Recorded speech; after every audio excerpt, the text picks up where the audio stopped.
And welcome, ladies and gentlemen, to a new and improved recording of L2P TV. Though I don't know why it's TV if it's simply a recording. I am Ryan, this is my good friend Charlie, and yeah, welcome to the show. On today's topic, League of Legends, because we're bored of WoW and other stuff. Oh, by the way, I hope you know, Ryan, everything that we've recorded up to this point, I'm saving for the use of outtakes. This is about our 5th try. Only because we jury-rigged a microphone using my old Rock Band mic and Rock Band drum kit. Which, by the way, was ingenious.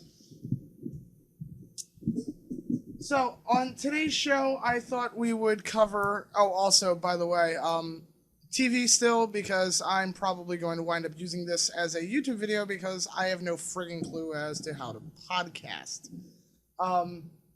As far as a YouTube video goes, I'm just going to be putting up some images that are relevant to what we're talking about, or maybe video, depending on what I manage to get my hands on in the meantime. Sounds good.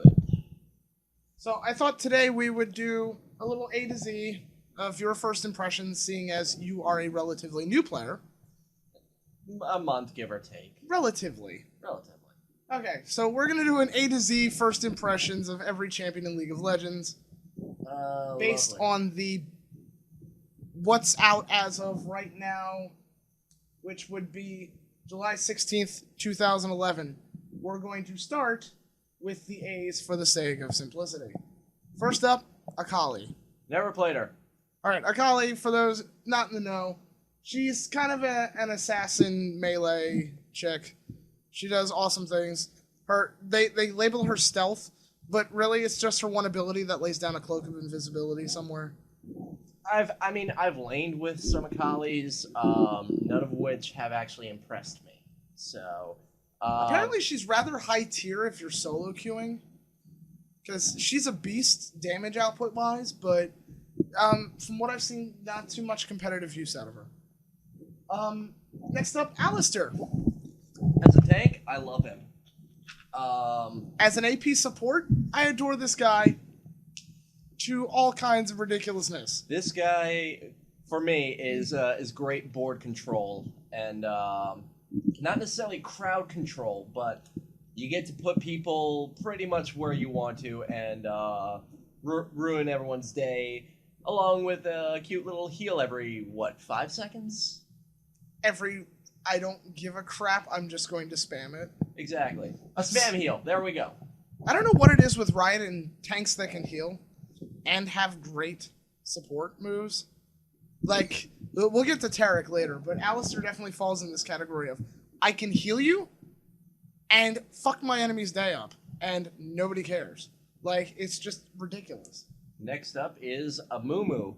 I'm going to be honest, I haven't seen a whole hell of a lot of Amumus, but that's probably because I've never played on a free Amumu week. What I've seen of him... I love this guy.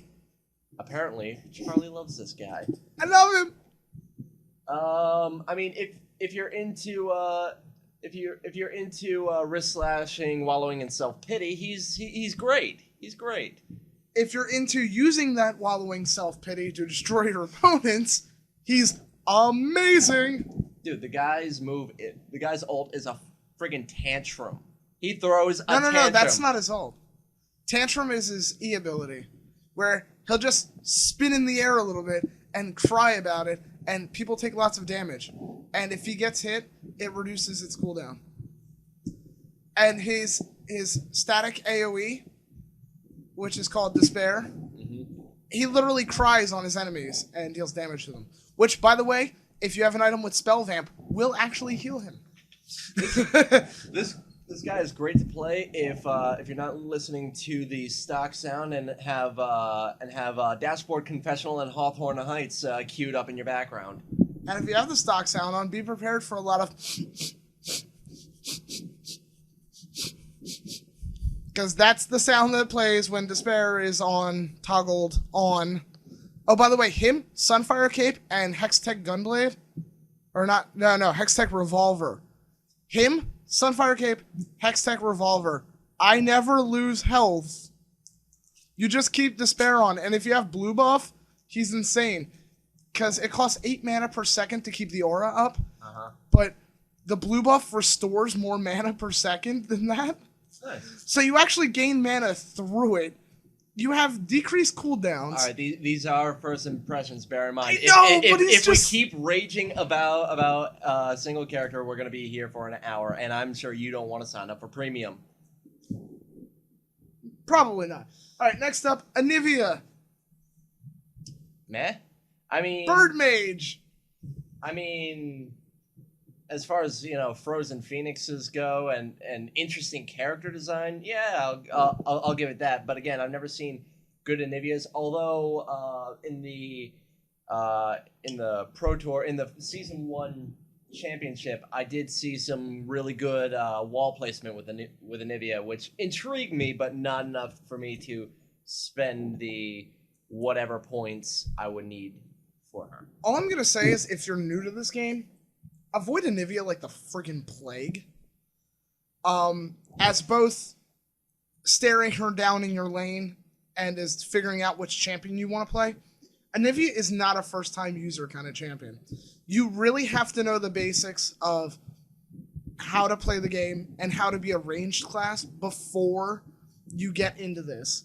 I mean, her ultimate's cute. Like, she spawns an egg, or not her ultimate, her passive. If she dies, she spawns an egg. So it's kind of like a built-in guardian angel. But it's really awkward because if you die a lot, you'll only get that like once every other death. Or 2 to 3. Moving on, Annie.